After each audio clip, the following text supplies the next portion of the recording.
नमस्कार मित्रों, मेरे चैनल में आप सभी का स्वागत है।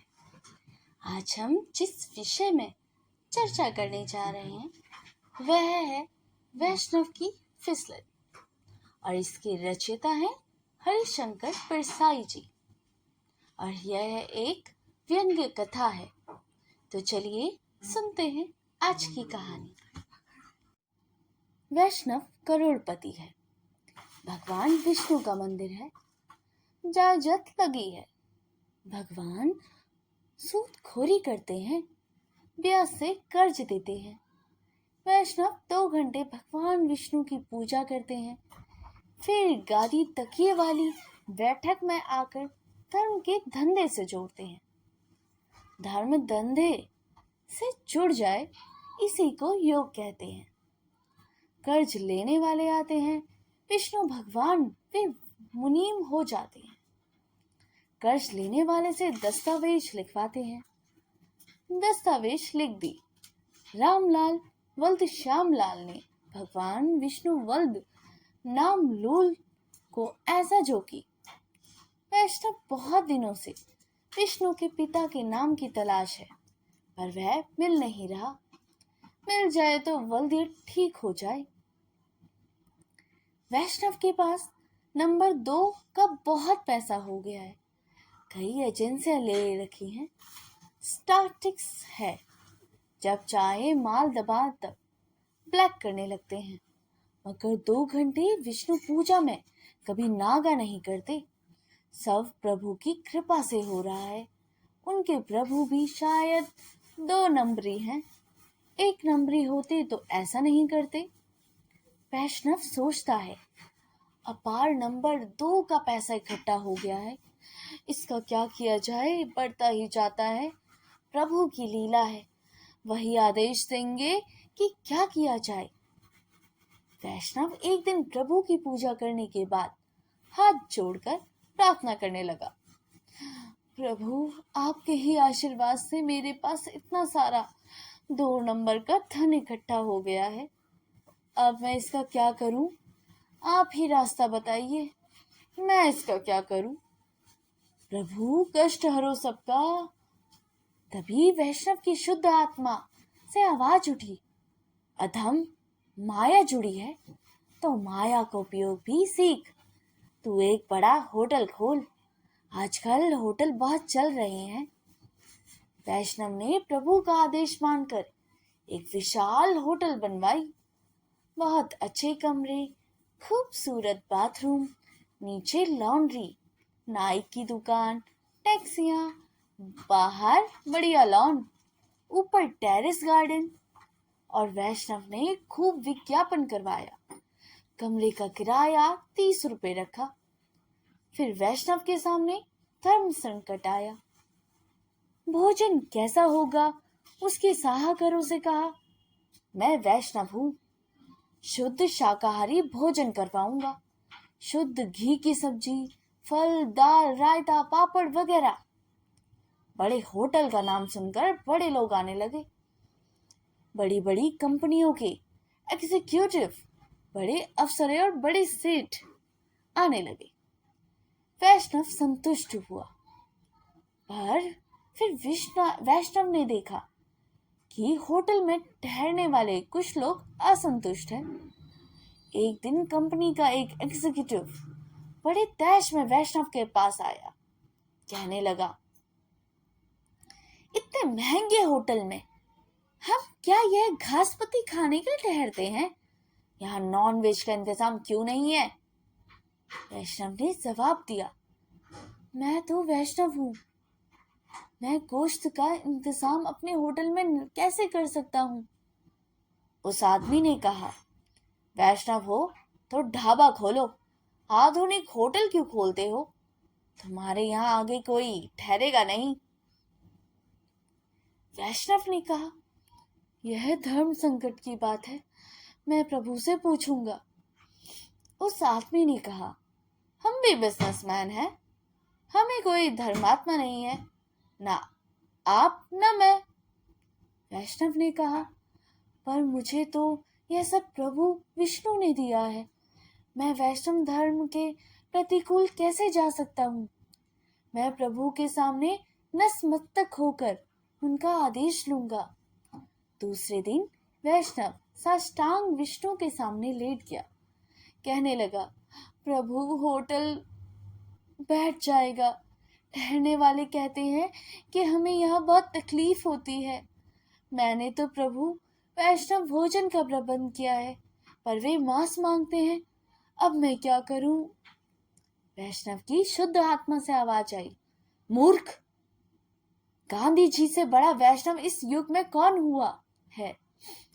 गांधी का भजन है, वैष्णव जन ते तेणे कहिए, जे पीर पराई जाने रे। तो इन होटलों में रहने वालों की पीर क्यों नहीं जानता? उन्हें इच्छानुसार खाना नहीं मिलता। इनकी पीर तू समझ और उस पीर को दूर कर। वैष्णव समझ गया। उसे जल्दी ही गोश्त, मुर्गा, मछली का इंतजाम करवाया। होटल के ग्राहक बढ़ने लगे, मगर एक दिन फिर वही एग्जीक्यूटिव आया। कहने लगा, हाँ, अब ठीक है, मांसाहार अच्छा मिलने लगा, पर एक बात है। वैष्णव ने पूछा, क्या? उसने जवाब दिया, गोश्त के पचने की दवाई भी तो चाहिए। वैष्णव ने कहा, लवण भास्कर चूर्ण का इंतजाम करवा दूं? एग्जीक्यूटिव ने माथा ठोका। कहने लगा, आप कुछ समझते नहीं। मेरा मतलब है शराब। यहाँ बार खोलिए। वैष्णव सन्न हो गया। शराब यहाँ कैसे पिया जाएगा? मैं प्रभु के चरणामृत का प्रबंध तो कर आ सकता हूँ, पर मदिरा, हे राम हे राम। दूसरे दिन वैष्णव ने फिर प्रभु से कहा, प्रभु, वे लोग मदिरा मांगते हैं, मैं आपका भक्त मदिरा कैसे पिला सकता हूँ? वैष्णव की पवित्र आत्मा से आवाज आई, मूर्ख, तू क्या होटल बैठाना चाहता है? देवता सोमरस पीते हैं, वही सोमरस, वही यह है मदिरा। इसमें तेरा वैष्णव धर्म कहाँ भंग होता है? सामवेद में 63 श्लोक सोमरस अर्थात मदिरा की स्तुति है। तुझे धर्म की समझ है या नहीं? वैष्णव समझ गया। उसने होटल में बार खोल दिया। यह होटल ठाट से चलने लगा। वैष्णव खुश हो गया। फिर एक दिन एक आदमी आया। कहने लगा, अब होटल ठीक है, शराब भी है, गोश्त भी है, मगर मारा हुआ गोश्त है, हमें जिंदा गोश्त भी चाहिए। वैष्णव ने पूछा, यह जिंदा गोश्त कैसा होता है? उसने कहा, कैबरे, जिसमें औरतें नंगी होकर नाचती हैं। वैष्णव ने कहा, अरे बाप रे, अरे बाप रे। उस आदमी ने कहा, इसमें अरे बाप रे की कोई बात नहीं है, सब बड़े होटल में चलता है। यह शुरू कर दो तो कमरे का किराया बढ़ा सकते हो। वैष्णव ने कहा, मैं कट्टर वैष्णव हूँ, मैं प्रभु से पूछूंगा। दूसरे दिन फिर वैष्णव प्रभु के चरणों में था। कहने लगा, प्रभु, वे लोग कहते हैं कि होटल में नाच भी होना चाहिए, आधा नंगा या पूरा नंगा। वैष्णव की शुद्ध आत्मा से आवाज आई, मूर्ख, कृष्णावतार में मैंने गोपियों को नचाया था, चीर हरण तक किया था, तुझे क्या संकोच है? प्रभु की आज्ञा से वैष्णव ने कैमरे भी चालू कर दिया। अब कैमरे भरे रहते हैं, शराब, गोश्त और कैमरे। वैष्णव बहुत खुश था। प्रभु की कृपा से होटल भरा रहता था। कुछ दिन बाद एक ग्राहक ने बैरे से कहा, इधर कुछ और भी मिलता है? बैरे ने पूछा, और क्या साहब? ग्राहक ने कहा, अरे यही मन बहलाने को कुछ, कोई ऊंची किस्म का माल मिले तो लाओ। बैरे ने कहा, नहीं साहब, इस होटल में यह नहीं चलता। ग्राहक वैष्णव के पास गया, बोला, इस होटल में कौन ठहरेगा? इधर रात को मन बहलाने का कोई इंतजाम नहीं है। वैष्णव ने कहा, कैबरे तो है साहब। ग्राहक ने कहा, कैबरे तो दूर का होता है, बिल्कुल पास का चाहिए, गर्म माल कमरे में। वैष्णव फिर धर्म संकट में आ पड़ गया। दूसरे दिन वैष्णव फिर प्रभु की सेवा में गया। प्रार्थना की, कृपा निधान। ग्राहक लोग नारी मांगते हैं, पाप की खान। मैं तो इस पाप की खान से जहां तक बनता हूँ दूर रहता हूँ। अब मैं क्या करूं? वैष्णव की शुद्ध आत्मा से आवाज आई, मूर्ख, यह तो प्रकृति और पुरुष का संयोग है, इसमें पाप और पुण्य क्या, चलने दो। वैष्णव ने बहरे से कहा, चुपचाप इंतजाम कर दिया करो, जरा पुलिस से बचकर 25% भगवान की भेंट लिया करो। अब वैष्णव का होटल खूब चलने लगा, शराब, गोश्त, कैबरे और औरत। वैष्णव धर्म बराबर निभा रहा है। इधर यह भी चल रहा है, वैष्णव ने धर्म को धंधे से खूब जोड़ा है। तो दोस्तों, यह स्टोरी यहीं पर समाप्त होती है। वैष्णव की फिसलन हरिशंकर परसाई द्वारा लिखा गया एक व्यंग्य है, जिसमें समाज के विभिन्न पहलुओं और विशेष रूप से वैष्णव धर्म और दिखावे का कटाक्ष किया गया है। वैष्णव, जो नाम के अनुसार वैष्णव होना चाहिए, वास्तव में दिखावा करता है और अपने निजी लाभ के लिए धर्म का उपयोग करता है।